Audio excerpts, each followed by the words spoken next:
When my wife texted love you instead of love you more, I drove 90 miles an hour to get home. For 12 years, every single day, I texted my wife, I love you. Every single day for 12 years, she responded, I love you more. It started as a stupid joke when we were dating, but somewhere along the way, it became everything. She never forgot, not once. Not when she had a fever so bad she could barely lift her phone. Not when we had that fight and slept in separate rooms for 3 days. Even then, when my text came through, she responded the same way. Always the same way. So when I texted her that morning and she just wrote back, love you, I knew something was catastrophically wrong. I called her immediately. She answered right away, which was strange because she was always busy with the baby. Hey babe, what's up? Her voice sounded cheerful, but it was off. I just wanted to hear your voice, I said. Is everything okay today? Oh yeah, everything's great. My friend from the gym stopped by to visit. We don't have a gym membership. She was telling me there was a stranger in my house with my wife and my 10-month-old daughter. I was grabbing my keys before I even hung up. My office was 40 minutes from home. I made it in 25, doing 90 on the highway. I called 911. Sir, slow down, the dispatcher said. My wife texted me the wrong thing and mentioned a gym we don't have. Someone dangerous is in my house with her and my baby. She's sending me a coded message. There was a pause. We're sending units. I called my wife back. Straight to voicemail. Called again. Voicemail. I called my neighbor Walt, retired firefighter.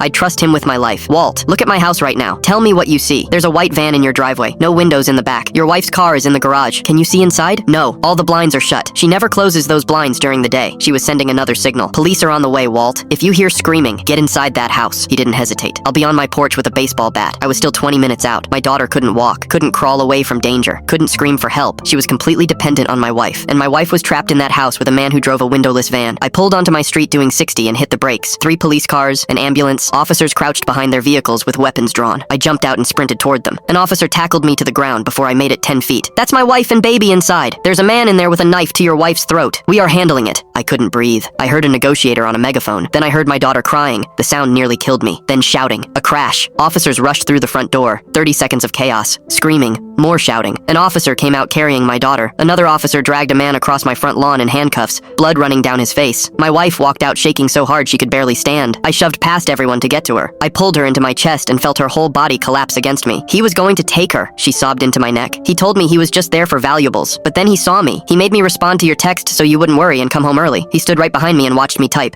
He had no idea what I was really telling you. She pulled back and looked me in the eyes. I knew you'd catch it. 12 years. 12 years of the same words, the same ritual, the same sacred exchange. And when it mattered most, when her life depended on it, she trusted that I knew her well enough to hear what she wasn't saying. She knew I'd catch it, and I did.